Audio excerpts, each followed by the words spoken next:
Emisión está comenzando. Todos los asistentes están en modo de solo escucha. Buenas noches, estimados docentes.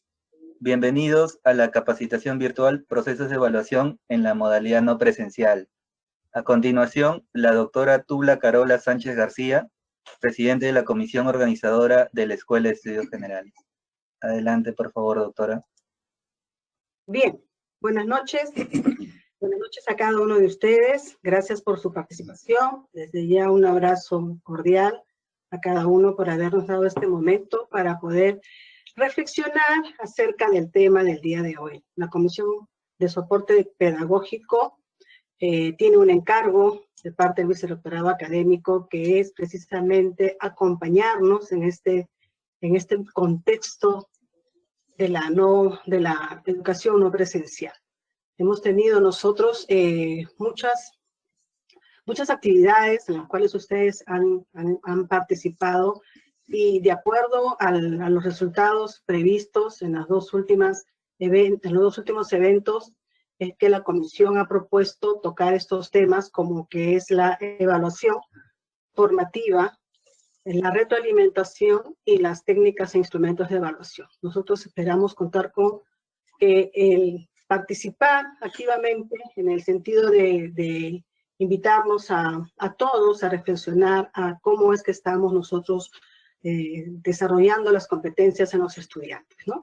Es necesario reflexionar acerca de que la evaluación es una cultura y que debemos promoverla, debemos inculcarla, ¿no?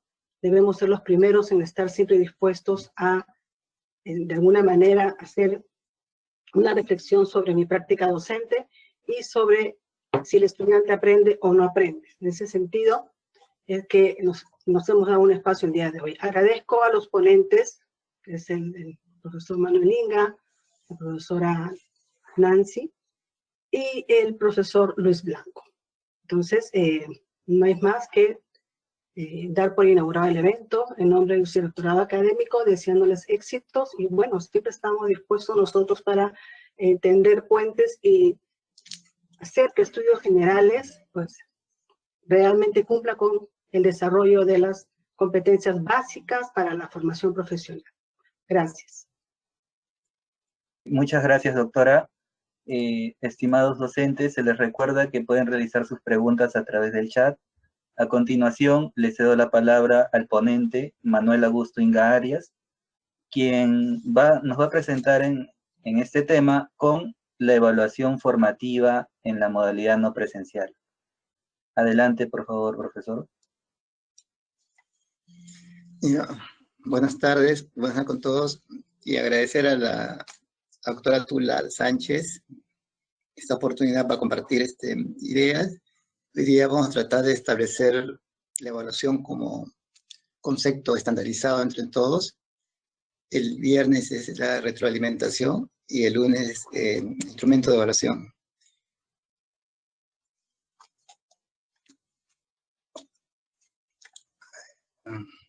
Miren, cuando hablamos de evaluación, se nos viene de todo. Inclusive cuando vamos a buscar libros de evaluación, te dicen evaluación cuantitativa, cualitativa, autoevaluación formativa, continua, diagnóstico de entrada, etc. ¿Verdad? Y muchos autores la dividen en diferentes aspectos, los tipos, los momentos. Vamos a tratar de centralizar cuáles son los conceptos que se manejan en la actualidad. Primero, miren, si vamos por el medio, comúnmente la evaluación la definen como emitir un juicio de valor en torno a un referente. El aprendizaje es el referente, y yo digo, está cerca, está lejos. Emitir un juicio de valor en torno a un referente. Ese referente es el aprendizaje. Para la toma de decisiones. Entonces dicen, la evaluación es emitir un juicio de valor en torno a un referente para la toma de decisiones. Ahora, ¿para qué tomas decisión? Para si tomas para ponerle nota, entonces toma decisiones para calificarlo. Emitir un juicio de valor en torno a un referente, toma decisiones para calificarlo, para ponerle una nota. Para ver cuánto tiene del atributo o cuánto sabe. Y buscas instrumentos que midan exactamente cuánto sabe del aprendizaje. Entonces, toma decisiones para calificarlo, y por otro lado, tú puedes emitir un juicio de valor en torno a un referente para toma de decisiones de ver cómo está y mejorarlo.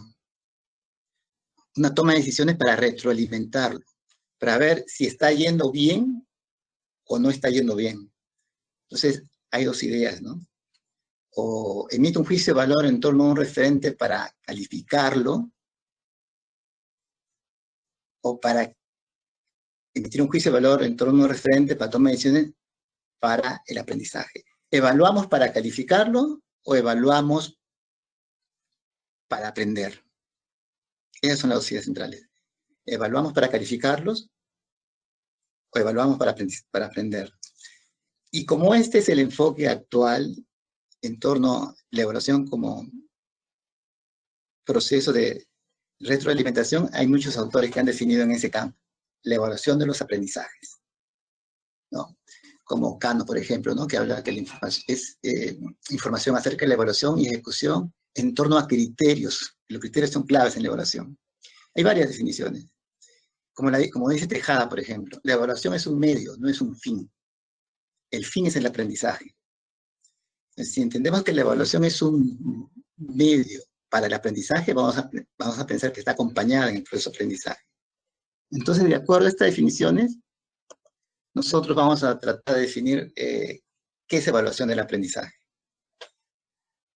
Ya no solamente como emitir el juicio, sino como recojo de información, recopilación de información de cómo está realizando el desarrollo del aprendizaje en torno a criterios, para retroalimentarlo, si está yendo bien, si está yendo mal, y lograr el aprendizaje.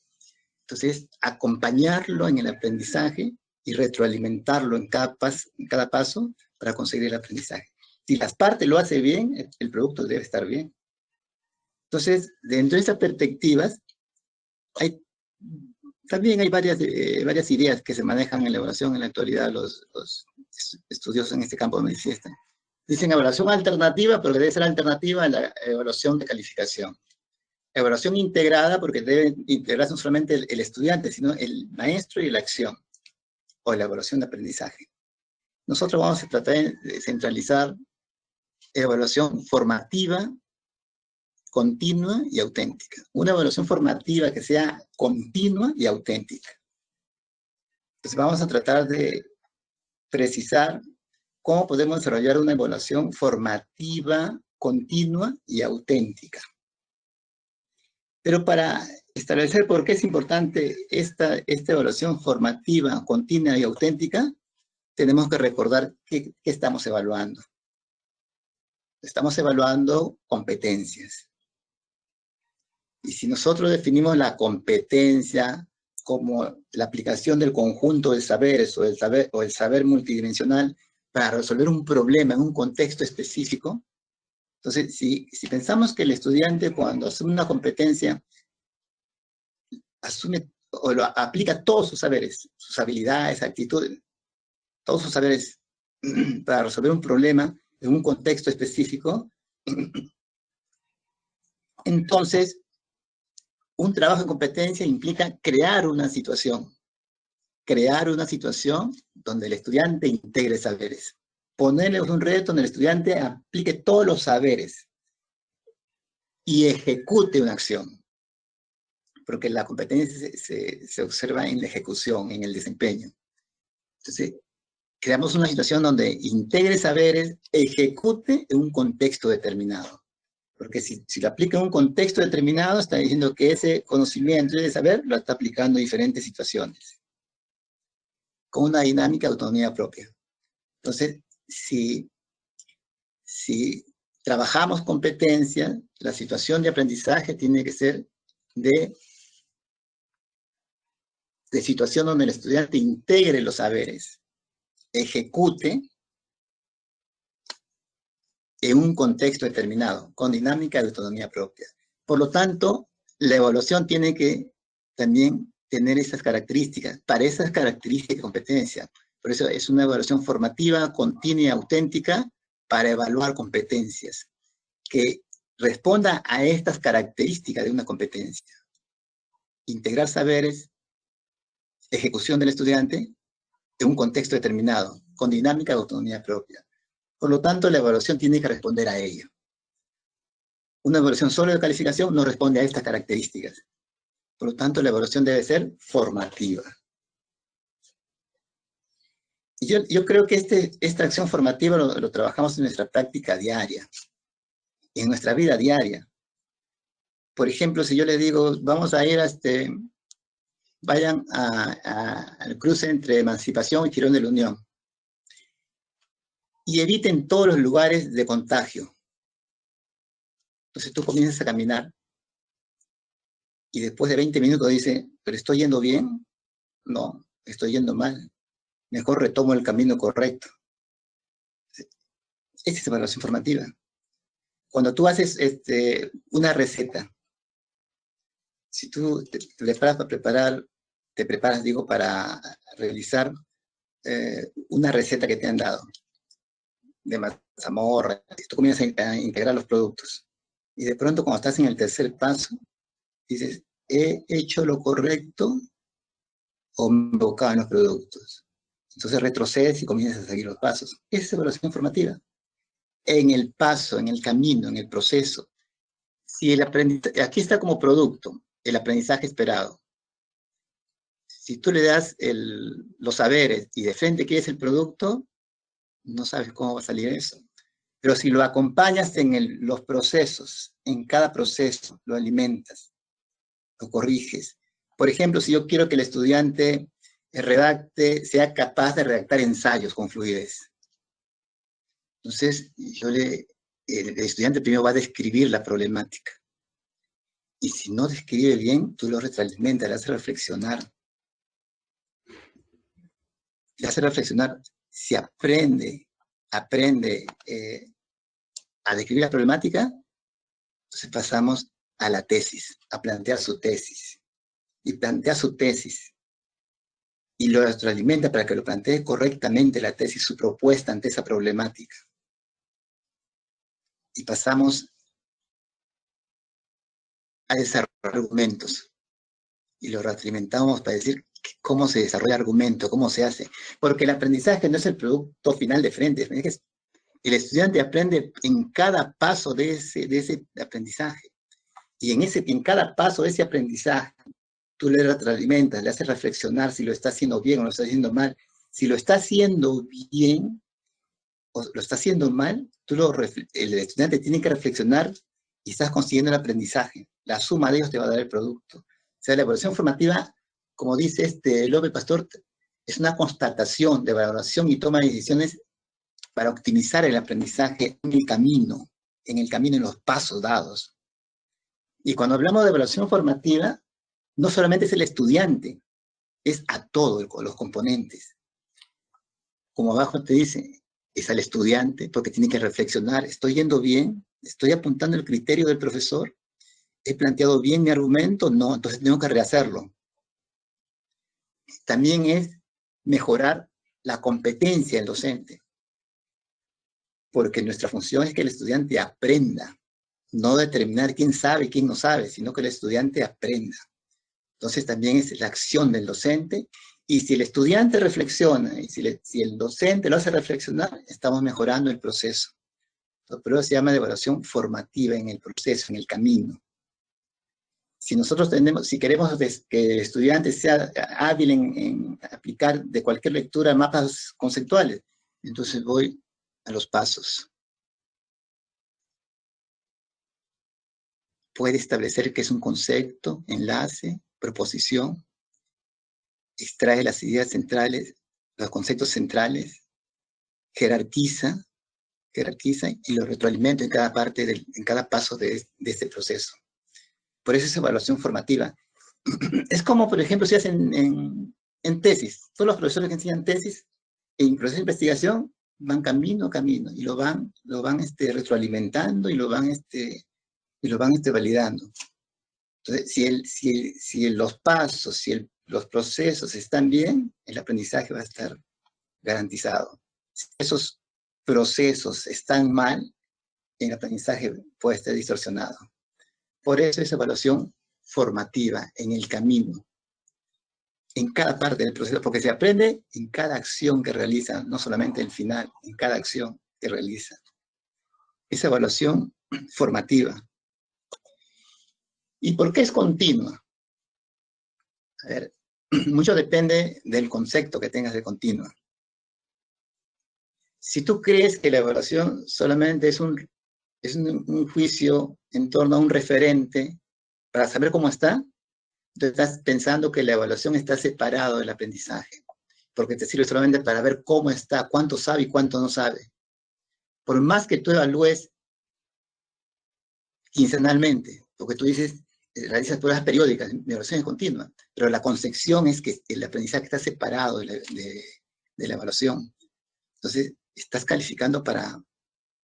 evaluando para calificar separado del aprendizaje. Pero si tú entiendes que la evaluación está implícita en el aprendizaje del inicio, estás haciendo evaluación continua desde este enfoque. ¿Por qué? Porque ¿desde cuándo se empieza a evaluar? ¿Desde cuándo se ve si el criterio o la acción es correcta o incorrecta? ¿Cuándo lo termina o cuando lo inicia? ¿Desde cuándo? Si un estudiante, si tú le das un tema y elige un libro, del inicio de elegir el libro, está implícito, ¿ese libro está bien o está mal elegido? Cuando empieza a leer, si subraya la idea principal, está implícito. Con eso le quiero decir que el aprendizaje, la evaluación está implícita en el inicio de la acción del aprendizaje. Si va a colorear el campo, cuando elige los colores está implícito. Tú cuando ves a los estudiantes, iniciar su acción de aprendizaje, está iniciando su acción evaluativa, porque del inicio está implícito si lo está haciendo, si está yendo por buen camino o está yendo por mal camino. Por eso es continua, porque se entiende que la evaluación es parte del proceso de aprendizaje, no es separada. Y está implícita la evaluación del inicio y durante todo ese proceso de aprendizaje. Por eso se dice que es continuo. Y por eso en un momento determinado tú haces la reflexión a ver si el paso es correcto, ¿no? En lo formativo. Pero no solamente es continua porque está implícito, porque se evalúa para aprender, sino es continua porque no solamente debe evaluar el docente, sino también tiene que extenderla a la participación de los estudiantes. Cuando ellos se autoevalúan y evalúan a sus compañeros, también hay una implicancia del compromiso y de la continuidad de la evaluación, ¿no? Por eso esa evaluación formativa que se realiza en el proceso para retroalimentar, entiende que el aprendizaje está implícito. Cuando reflexionas, ¿lo estás haciendo bien? ¿Has elegido el texto correcto? ¿Estás subrayando la idea central? ¿Has elegido los colores correctos del producto? Entonces, tiene sentido si es formativa, si es continua. Porque sabes que en toda la acción del estudiante, del inicio de su acción de aprendizaje, está implícita la evaluación. Por eso es formativa, continua y auténtica.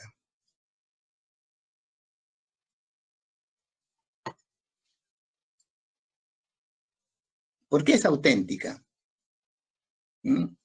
Como dice en la redacción. Inclusive el término auténtica muchos autores lo toman como más grande que la formativa. Pero es auténtica porque aquí tiene que ver lo que conocemos nosotros como aprendizaje funcional. ¿Para qué sirve si no lo aplicas en tu vida? Entonces dice que es auténtica porque no tiene sentido, sostiene, que aprenda abstracciones que no lo pueda transferir a situaciones reales. Por lo tanto, para el aprendizaje tienes que crear una situación real. No es lo mismo decir cuánto es 2 más 2 a cuánto son estas 2 aulas más estas 2 aulas. Hay una situación real, a una problemática real, vivencial. Es auténtica porque lo que aprende tiene que aplicarlo en su contexto. Por eso realmente en una situación contextual es que se puede visualizar que el estudiante ha aprendido o no, sostiene la evaluación auténtica. Por eso dice ahí, está referida a que la evaluación se basa en tareas que ha de ser realistas. Representa un desafío, obviamente, a la evaluación abstracta de situaciones irreales. Entonces, la evaluación auténtica sostiene que tiene que ser contextual. Y tiene que utilizar técnicas e instrumentos que respondan a la situación contextual. Por eso la evaluación es formativa, continua y auténtica. Formativa porque hace en el proceso, reflexión, la retroalimentación en el proceso. Continua porque si haces reflexión permanente, eres consciente que la evaluación es implícita, está en el aprendizaje, en todo su camino, en todo su proceso, del inicio. Y auténtica porque creas una situación real, le pones en un contexto real, y si no pueden ir al campo, una situación simulada, real. Por eso entonces ya tiene sentido que si yo trabajo competencias, que significa poner en práctica todo mi saber multidimensional para resolver un problema en un contexto real, por eso ya tiene sentido que la evaluación sea formativa, continua y auténtica. Si no le doy esas características, estoy dejando de lado el trabajo en cuanto al concepto de competencia. En todo caso, esa es la afirmación de las grandes ideas de estas propuestas, ¿no? Vamos a dar unas sugerencias a la propuesta de la Dirección de Estudios Generales de cómo podemos trabajar esta evaluación formativa, continua y auténtica en una situación de modalidad no presencial. Son algunas sugerencias que también he recogido de la experiencia de algunos colegas y tratar de sistematizarlo para que nos pueda servir. Primero, tienes que estar claro, ¿estás evaluando para calificar o para aprender? Si estás evaluando para calificar, te vas a obsesionar. No vamos a obsesionar. ¿Cómo tomo prueba para calificar el producto en forma inmediata en una situación en línea? Porque los alumnos ya tienen su conexión de WhatsApp. Entonces, te puedes esperar, ¿cómo hago para que no copien, para que no hagan plagio? Le doy un tiempo menor, le pongo una hora fija, cuando de repente en una casa hay una máquina para 3 personas, ¿cómo hago? Pero si tú pones tu atención en evaluar para aprender, vas a crear situaciones, acciones, situaciones que el alumno tiene que hacer con creatividad, porque así ellos se pasen ejemplos, sabe que tú tienes que crear una situación de creatividad donde el alumno tiene que dar su propio valor agregado, una acción. Si le das organizador visual de un texto que tú seleccionas, o preguntas que vayan implícita el aporte de él, cuáles serían tus estrategias para tal, así entre ellos se pasen, pero él sabe que tiene que darle un valor agregado. Si tú evalúas para aprender, te estás preocupando cómo él realiza la acción, realiza la actividad, así tenga todas las facilidades que de repente no tienen, ¿no?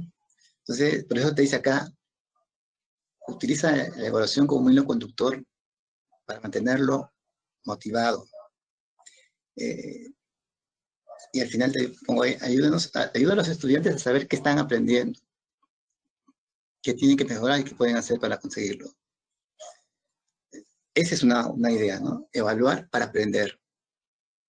Evalúo para saber cómo está y lo retroalimento. Es trabajo, hay veces es trabajo la retroalimentación, pero ahí está el kit de esta propuesta para que el estudiante aprenda, si es que asumimos esa propuesta, ¿no? Otra idea central es ser explícito, ser claro, concreto, que él sepa cuál es el producto, cuál es la acción.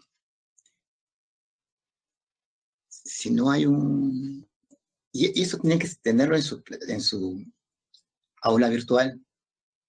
La idea de las aulas virtuales es que el estudiante se organice, aunque obviamente no todos lo hacen, se organizan para estudiar del aula virtual por eventualidades de la informática. La informática, la tecnología es buena, pero tiene imprevistos en cualquier momento. Entonces la idea es que el estudiante sepa que clarito cuál es el producto que tiene que realizar.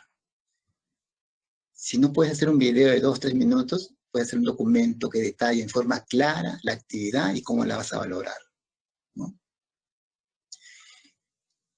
Y dedícale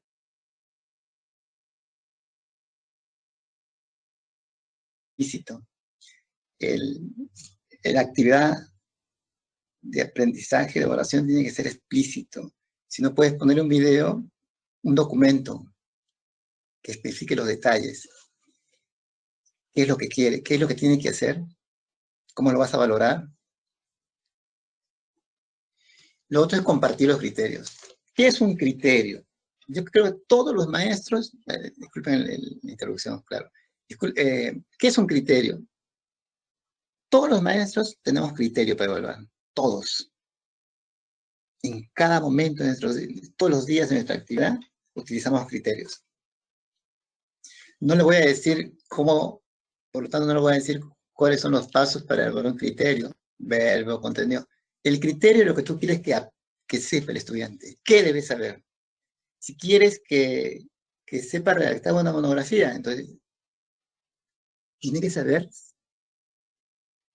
establecer el tema de investigación, tiene que saber recolectar datos, organizar los datos. ¿Qué tiene que saber? Los criterios. Para exponer, ¿qué tiene que saber? Tiene que sustentar el punto de vista, tiene que tener fluidez, coherencia en su expresión. O sea, los criterios, ¿qué es lo que tiene que saber el estudiante? Y eso lo tienen clarito todos los profesores. Todos los profesores, todos los días, evaluamos con criterios. Todos los días aplicamos criterios. La idea es que esos criterios los conozca el estudiante. Si el estudiante los conoce, los criterios con claridad, con coherencia, simples, ganamos 2 cosas. Uno, tener una imagen de que la evaluación es transparente, porque ellos saben cuál es el criterio para todos. Y si lo hacen suyo los estudiantes, si el docente dice con claridad cuál es el criterio, qué es lo que tiene que saber, el estudiante va a orientar su aprendizaje en torno a ese criterio y hemos ganado bastante. Porque si le dices, tienes que ser coherente en tu expresión, el estudiante va a orientarse en ese criterio. Hemos ganado bastante si el estudiante hace suyo el criterio. Por eso, toda evaluación es en torno a criterios. Cada paso de esa evaluación formativa tiene un saber que tú quieres que sepa. Y el estudiante tiene que saberlo con claridad.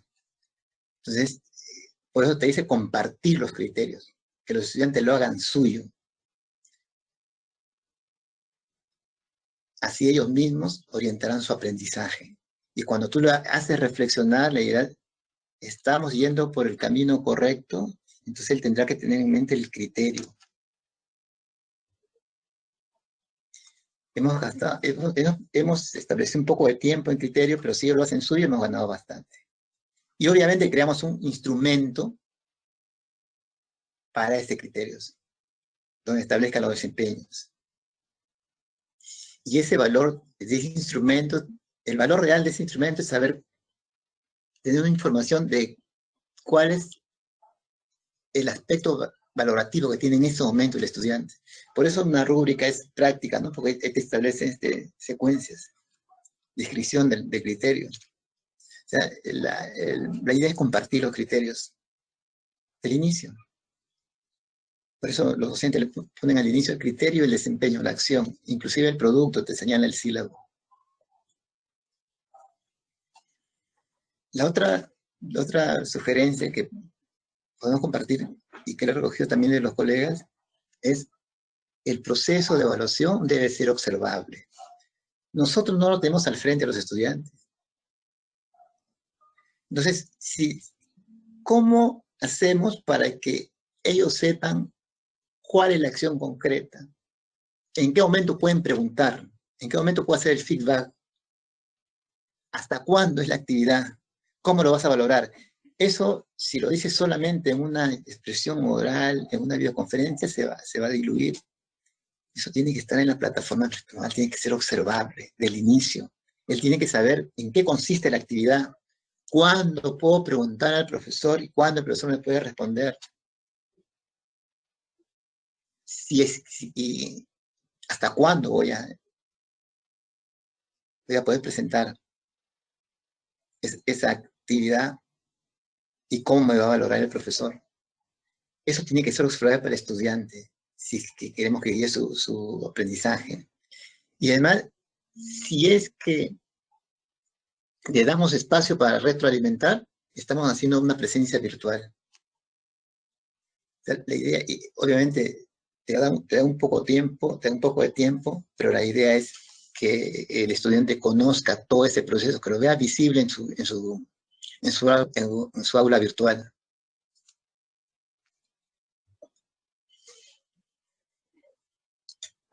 La otra idea es precisar la estrategia y la herramienta que vas a utilizar. ¿Qué estrategia vas a utilizar y qué herramienta la vas a aplicar? Una estrategia no es mala o buena. Una estrategia es oportuna, pertinente para una acción que tú quieres, para un logro de aprendizaje que deseas.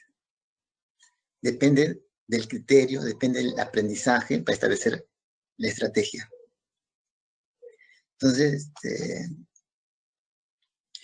no vamos a discutir cuáles son las mejores estrategias, sino cuáles son las estrategias más oportunas, más pertinentes para el aprendizaje. Obviamente, en eso tienes que tener claridad, ¿no? Lo que busco es una comprensión, un análisis de contenido, una comprensión de contenido. Lo que busco es una acción, el que realice una acción o desarrollo competencial, resolver problemas, establecer casos, crear situaciones, o lo que quiero es motivarlos, mayor compromiso a través de juegos virtuales. La estrategia depende del aprendizaje y los criterios que tengas de la sesión. Y obviamente, ¿no? Así nos dé un poco de tiempo, hay que dedicarle espacio para explicar la estrategia y la herramienta. Cuán importante sería en ambos casos, ¿no? Virtual y presencial, pero explicarle la estrategia y la herramienta con claridad.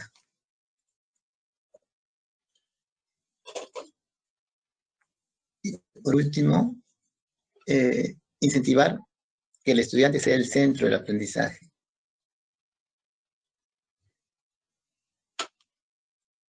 Eso lo conseguimos con la autoevaluación y la coevaluación.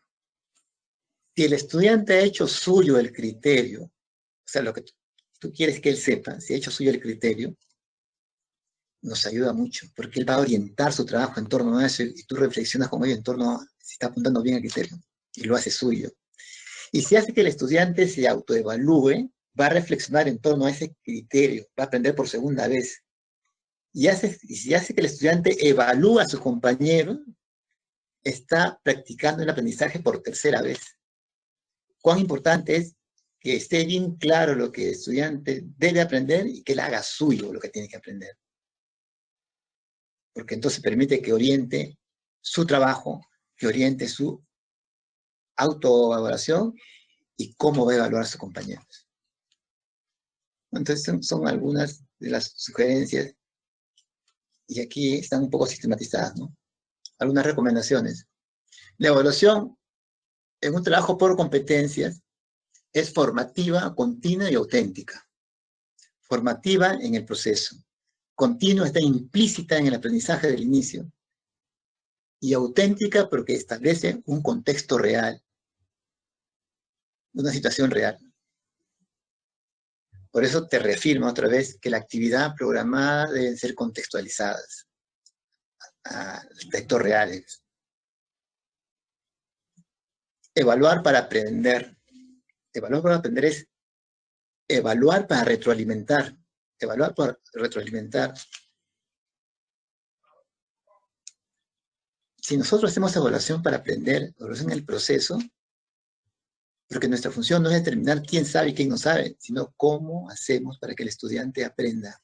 Y la evaluación es un instrumento fundamental para ello, porque nos permite retroalimentar. Recoge información para reflexionar, reorientar el trabajo, continuar o mejorarlo. Detalla con claridad la actividad de evaluación. Si no es un video, es una hoja donde especifique la secuencia de la acción. Que los criterios de evaluación sean claros, coherentes y precisos. Simplemente, ¿qué es lo que quieren que sepan hacia un producto? Si quieres que domine el método científico, plantea problemas, propone hipótesis con claridad. Para que los estudiantes hagan suyo los criterios, tienen que ser claros, precisos, porque van a orientar su aprendizaje. Pero lo fundamental es que hay que hacer que los estudiantes hagan suyo los criterios. Si hacen suyo, como les repito, los estudiantes mismos van a orientar su trabajo y nos ahorran mucho espacio, mucho tiempo. Entonces ya tú bajas, no para explicar nuevamente qué debe aprender, sino si estamos yendo bien o si hay que corregir algunos aspectos. Que los estudiantes conozcan todo el proceso, cuándo se inicia la actividad, en qué consiste, cuándo hay feedback, cuándo hay retroalimentación y cómo lo vas a valorar. Explica con precisión y así las estrategias y herramientas que van a usar. Y si tienes dificultades, pues practícalos con ellos, ¿no? Si el espacio te da. Incentiva la autoevaluación y la coevaluación, donde el estudiante va a reafirmar su aprendizaje, porque lo tiene que hacer en torno a los criterios. El fin del aprendizaje, el fin es el aprendizaje, no la evaluación. Valora ese esfuerzo de los estudiantes. Y por último, quería compartir con ustedes una idea, el pensamiento que dio Morin en una entrevista en las últimas semanas. La idea es evaluar para aprender. Morin dice, es necesario e importante que nuestros estudiantes aprendan y sean evaluados en función de la realidad que nos encontramos.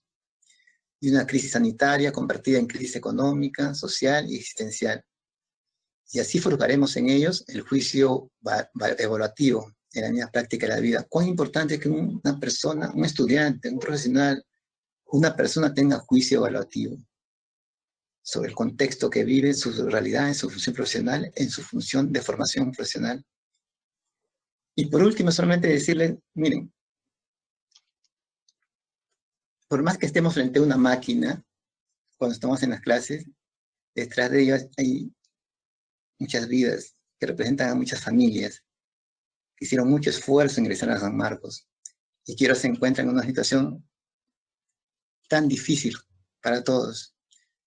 Varios de los estudiantes, sus padres han muerto, sus padres han sido despedidos, o su ingreso económico ha bajado más del 50%. Y sin embargo están ahí, tratando de que sus sueños se conviertan en realidad. Ser un sanmarquino y un profesional exitoso. Yo creo que todos debemos tratar de apuntar y no defraudar ese deseo de los jóvenes de ser exitosos profesionales en una situación tan difícil. Y con eso no voy a decir que hay que justificarles, sino que en esta situación hay que salir exitoso en cuanto a la formación profesional que debemos dar a los jóvenes. Bueno, hasta ahí si tienen preguntas, no hay problema en responderlo, ¿verdad, Carlos? Sí, profesor, hasta el momento no hay preguntas.